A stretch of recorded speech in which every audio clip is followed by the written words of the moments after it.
자, 오늘 보실 말씀은 사무엘상 16장 13절에서 18절입니다. 사무엘상 16장 13절에서 18절, 구약성경 344쪽에 있습니다.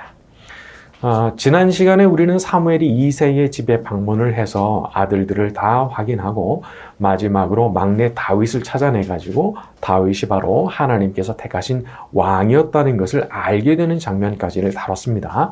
하나님께서 다윗에게 이제 기름을 부어서 왕을 세우라고 그렇게 명령을 하시죠. 자, 사무엘상 16장 13절로 갑니다. 사무엘이 시작. 사무엘이 기름 뿔병을 가져다가 그의 형제 중에서 부었더니 이날 이후로 다윗이 여호와의 영에게 크게 감동되니라. 사무엘이 떠나서 라마로.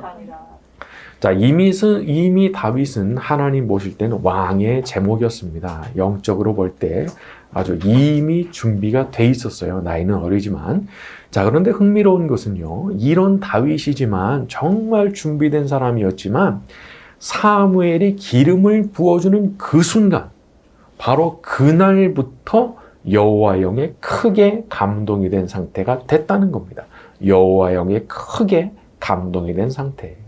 사실 이거 어디서 많이 보던 표현이죠. 사울도 때때로 여호와 영에 크게 감동이 됐었는데 이번에는 그 크게 감동되는 역사가 다윗에게 임한 겁니다. 자, 전에 말씀드렸던 대로 이 감동됐다라는 부분을 영어 번역들은 러쉬로 번역을 합니다. 확 달려들었다 그런 뜻이죠. 하나님의 영께서. 자, 그러니까 우리가 이제 영적 세계의 비밀을 깨달아야 되는 겁니다. 완전히 사람이 달라지게 하고 이전에 없던 능력과 은혜를 체험하게 만드는 건 뭐냐? 그게 바로 성령께서 크게 역사하실 때 그런 일이 일어나는 거죠. 마치 호랑이가 먹잇감에게 확 달려들듯이 하늘에서 독수리가 짐승을 확 채가듯이 그렇게 성령께서 강력하게 찾아오셔서 사람을 확 사로잡으실 때 그런 일들이 일어나는 거죠. 참 이런 게 신비한 일인 거예요. 그래서 우리가 때때로 이런 은혜를 간구할 필요가 있는 겁니다. 지금의 상황 자체가 이전의 나로서는 전혀 감당이 안 되는 상황인 겁니다. 감당이 안 돼요. 그러니까 엎드리죠. 지금의 저로서는 감당이 되질 않습니다. 이 모든 것을 성령 하나님의 능력으로 감당하게 하여 주시옵소서.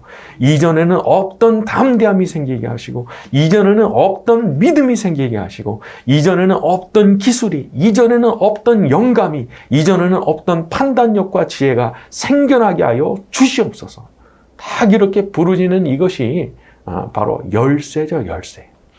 자, 아무리 자물통을 손으로 잡아 흔들고 손바닥으로 막 내리쳐도 안 열려요. 그러나 하나님께서 그냥 손에 열쇠를 들려주시는데 넣고 돌리면 끝나요. 그냥 넣고 돌리면 그냥 열리는 거예요. 마치 그와 같은 거죠. 내가 아무리 삽을 들고 뭐 허리가 부러지도록 이렇게 뭐 땅을 내리쳐도 떠내지지가 않던 땅이 포크레인이 나타나가지고 한번 그냥 내리찍고 뜨는데 순식간에 땅이 파내지는 거죠. 뭐 숟가락으로 녹은 아이스크림 파내듯이 그냥 쑥 파내지는 거예요.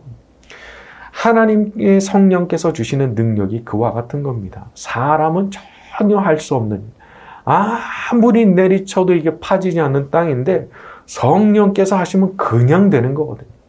그러니까 자기 힘으로만 그 땅을 파내려고 너무 애쓰지 마세요. 아니, 하나님이 계시는데, 그분의 영이신 성령이 계시는데 왜 자기가 이걸 자기 힘으로 하려고 하죠? 여러분, 구해야 됩니다. 정말 간절하게 구해야 됩니다. 사람으로서는 수백 년 걸릴 일도 전능하신 하나님의 영께서 역사하시면 그것이 무엇이든지 간에 순식간에 변화되는 일이 일어날 줄로 믿습니다. 자, 14절로 갑니다. 여호와의 시작. 여호와의 영이 사울에게서 떠나고 여호와께서 부르시는 악령이 그를 번뇌하게 한지라. 자, 이렇게 다윗이 새로운 왕으로서 기름 부음을 받은 그 시점부터 이제 묘한 일이 생겨나게 되는데 사울에게서 여호와의 영이 성령께서 떠나버리셨다는 거예요. 그리고 대신 뭐가 찾아왔느냐? 악령이 찾아왔다는 거죠. 악령. 자, 여기서 이 악령을 여호와께서 부리시는 악령이라 이렇게 표현했는데 이것은 마치 하나님께서 사탄 같은 존재가 되셨다 그런 뜻이 아니라 하나님께서 그런 영들조차 완벽하게 통제하시는 분이라는 것을 알려주는 표현입니다. 악령들조차도 사실 멋대로 움직이는 게 아니라 철저하게 하나님의 통제와 허용 안에서만 움직이게 된다는 거죠. 자, 그런데 이제 사울에게는 그 악령의 활동이 허용이 된 겁니다. 아, 이게 무서운 거죠. 이제 사울을 마음대로 건드릴 수 있도록 그냥 허용이 돼버린 거예요. 왕인데, 이스라엘이라는 하나님 나라 백성들의 그 왕인데 성령이 떠나버리시고 대신에 악령이 들어와가지고 사울을 괴롭히는 거예요. 이 이스라엘의 왕이어도 이런 걸 경험하는 겁니다. 자, 성령이 떠나신 곳에는 악령이 역사합니다. 요걸 잊으면 안 되죠. 사람이 멋대로 살고 그냥 하나님의 뜻 받드는 순종의 삶을 안 살잖아요. 일부러 계속 안 살잖아요. 성령이 떠나시고 성령이 떠나신 그 자리에 악령이 찾아오는 겁니다. 물론 이제 정말 구원받은 사람이라고 하면은 그 구원 자체가 박탈되진 않겠지만 성령께서 그 흔적이 아주 희미하게 거의 안 계신 것 같이 그렇게 보이고 그 자리에 악령이 역사할 수가 있어요. 그래서 얼마나 고생 많이 하는지 모릅니다. 세상이 정말 만만한 세상이 아닌 거죠. 왜냐하면 악한 영들이 이렇게 실제로 존재하니까 성령이 떠나시면 악령들이 막 수시로 역사하는 거예요. 자, 이런 면에서도 우리가 성령의 충만함을 얼마나 사모하고 성령의 충만을 위해서 기도를 해야 되는지 말입니다. 자, 악령이 찾아왔을 때의 증상을 볼까요? 그를 번뇌하게 한지라. 자, 이 부분을 어떤 번역은 공포에 몰아넣었다 그렇게 번역을 했습니다. 사람이 막 두려운 거예요. 답답하고 두렵고 미칠 것 같은 거예요. 마음에 평안이 없어요. 이런 게 전형적인 증상 중 하나입니다. 악령이 역사할 때. 자, 하지만 하나님의 성령이 역사하시면 어떻게 되죠? 거기에 평안이 있죠. 정말 깊은 평안이 거기 있는 겁니다. 이상하게 평안해요. 상황은 뭐 난리가 났죠. 그런데 이상하게 내 마음이 너무 평안해요. 그리고 흔들림도 없고 무섭지도 않은 거예요. 참 이상한 거예요.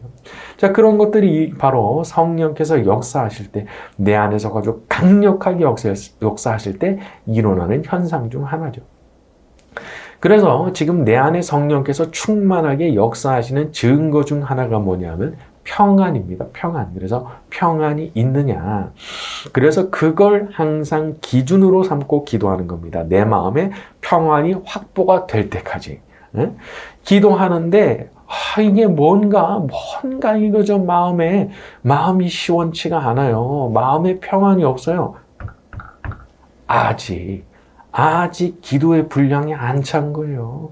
성령께서 역사하실 때까지 그냥 그 자리에 엎드려 있어야 되는데 아니니까 평안이 아직 확보가 안 된 거거든요. 성령의 그 비둘기와 같은 그 편안케 하심, 그리고 그 온유하심이 내 안에 생겨날 때까지 그렇게 기도할 때 성령께서 반드시 은혜를 베푸시고 우리에게 그 임재와 은혜를 허락해 주실 줄로 믿습니다. 자, 우리 15절과 16절로 갑니다. 사울의 시작.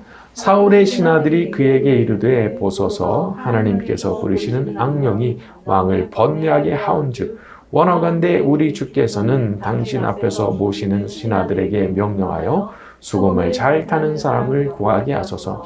하나님께서 부르시는 악령이 왕에게 이를 때에 그가 손으로 타면 왕이 나으시리이다 하는지라. 자, 사울이 계속해서 악령에게 시달린다는 사실을 신하들이 알게 됩니다. 신하들이 알게 되고 대책을 제시하는데 수금을 잘 타는 사람을 구하자라는 것이 대책이었어요. 자, 이것은 그렇게 오래된 시절에도 음악을 통해서 뭔가 치유적인 효과를 거둘 수 있다는 사실을 알았던 거겠죠. 그래서 어떤 학자는 이걸 아예 음악 치료를 시행한 거다 그렇게 말을 하기도 하더라고요. 자, 사람이 무엇을 듣느냐 하는 것은 사람이 무엇을 보느냐 하는 것 다음으로 중요한 겁니다. 사람의 눈은 보면 반드시 반응합니다. 그래서 특히 영화 같은 거 눈으로 보잖아요, 눈으로. 그래서 영화의 내용을 따라서 그 안에서 온갖 희노애락의 감정을 느끼게 됩니다. 사람의 귀도 마찬가지예요. 어떤 내용을 듣느냐, 어떤 음성을 듣느냐, 어떤 음악을 듣느냐, 이게 사람에게 강력한 영향을 미칩니다. 여러분 사람을 막 분노하게 만드는 말, 막 화가 치솟게 만드는 말, 사람을 짓눌리게 하고 낙심하게 하고 우울하게 만드는 그런 말 듣지 마세요. 그게 아무리 정당해 보여도 그런 거 자꾸 들으면 반드시 사람에게 부정적인 변화가 생깁니다. 그래서 아주 점잖고 평온한 사람이었는데 자꾸 화나게 하는 말을 들으니까, 자꾸 화나게 하는 소리를 들려주니까 어떻게 해요? 사람이 변해요. 아주 무서운 사람으로 변해요. 그렇게 점잖고 평온했는데 계속 성질나는 소리를 들려주니까 그래요. 또 반대로 항상 이렇게 밝고 즐겁게 사는 사람이었는데 자기를 자꾸 우울하게 만들고 짓눌리게 하는 어떤 부정적인 말들을 계속 들으니까 이 사람도 변하게 되는데 어느 순간부터 얼굴이 어두워지는 거예요. 침울해지는 거예요. 그렇게 밝은 사람이었는데 말이죠. 왜 그래요? 그런 말을 들어서 생긴 거예요. 들어서. 그래서 설교 같은 것도 골라서 잘 들으셔야 됩니다. 유튜브에 얼마나 설교 많아요.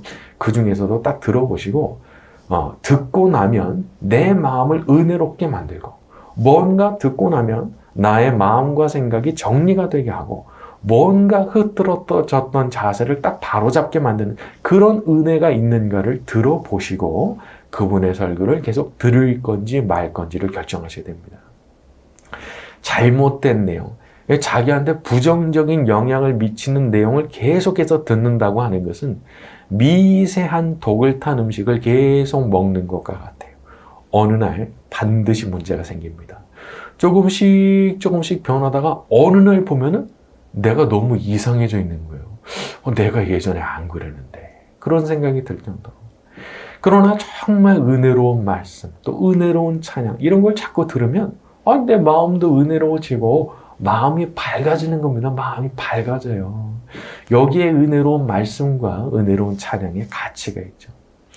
자, 그리고 아무리 똑똑해 보여도 그 사람 만나고 나면은 막 우울하게 되고, 그 사람 만나고 나면 막 내 마음이 힘들어지는 사람, 조금 멀리 하셔야 됩니다.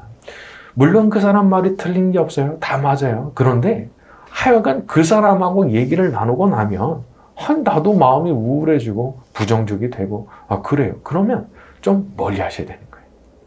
그래서 우리가 서로에게 힘이 되는 사이가 돼야 되는데 항상 좋은 내용, 밝은 내용, 서로를 칭찬하고 격려하는 내용의 말을 하기로 마음을 먹어버려야 돼요.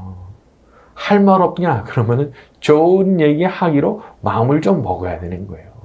교회 안에서 또 예수님 안에서 만나는 모든 모임의 대화 내용들이 그래야 되는 거죠. 항상 은혜로운 내용, 긍정적인 내용, 서로 믿음과 사랑을 격려하고 북돋워주는 말.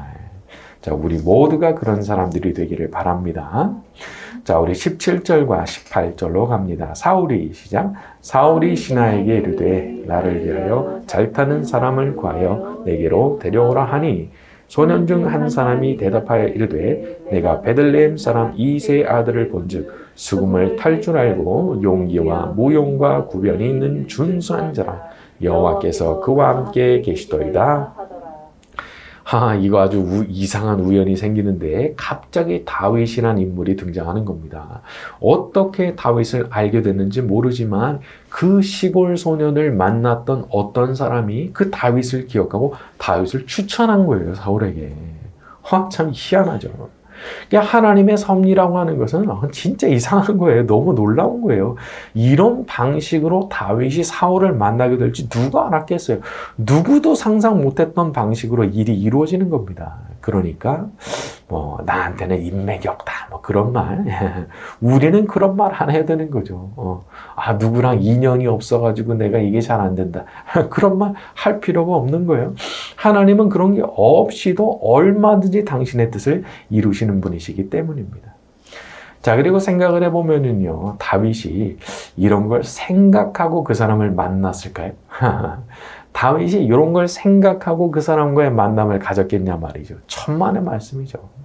전혀 생각하지 않은 상태에서, 아무것도 예상하지 못한 상태에서 그냥 자기가 평소에 하던 대로 했을 뿐인데 그게 상대방한테 너무 강렬하고도 좋은 인상을 남겼던 거죠. 여러분 평소에 잘하는 겁니다. 누가 그걸 보든지 안 보든지 뭐 인정을 해주든지 말든지 아주 성실하게 자기 일을 잘하는 거죠. 자, 그럴 때 때가 되면 하나님께서 복을 내려주시는데 이런 복을 내려주시는 거죠. 전혀 생각하지 않았던 곳으로부터 이렇게 부름을 받게 되는 것. 또 전혀 생각하지 않았던 곳으로부터 놀라운 소식을 듣게 되는 일들이 일어나는 거죠. 자, 우리가 지금 어디에 있든 무슨 형편에 있든 그렇게 성실한 모습으로 어디서든지 하나님 기뻐하시는 모습으로 살려고 하면 하나님께서 그것을 기쁘게 보시고 반드시 좋은 길을 열어주시는 은혜를 베풀어 주실 줄로 믿습니다. 하나님 아버지, 다윗에게 기름이 부어질 때 성령께서 그 다윗에게 강력하게 임하셨던 것처럼 저에게도 강력한 성령의 임재를 허락하여 주시옵소서. 특별히 이렇게 함께 예배할 때 놀라운 은혜가 더욱 충만하게 부어지기를 원합니다. 매사에 전능하신 하나님을 의지하게 하시고 마음속에 우울해하거나 낙심하거나 하는 생각으로 무너지지 않게 하여 주시옵소서. 반드시 좋은 날 오게 하실 줄로 믿습니다. 위대하신 하나님을 바라보는 가운데 새로운 길이 열리고 새로운 축복의 문이 열리는 것을 보게 하여 주시옵소서. 예수님의 이름으로 기도드렸습니다. 아멘.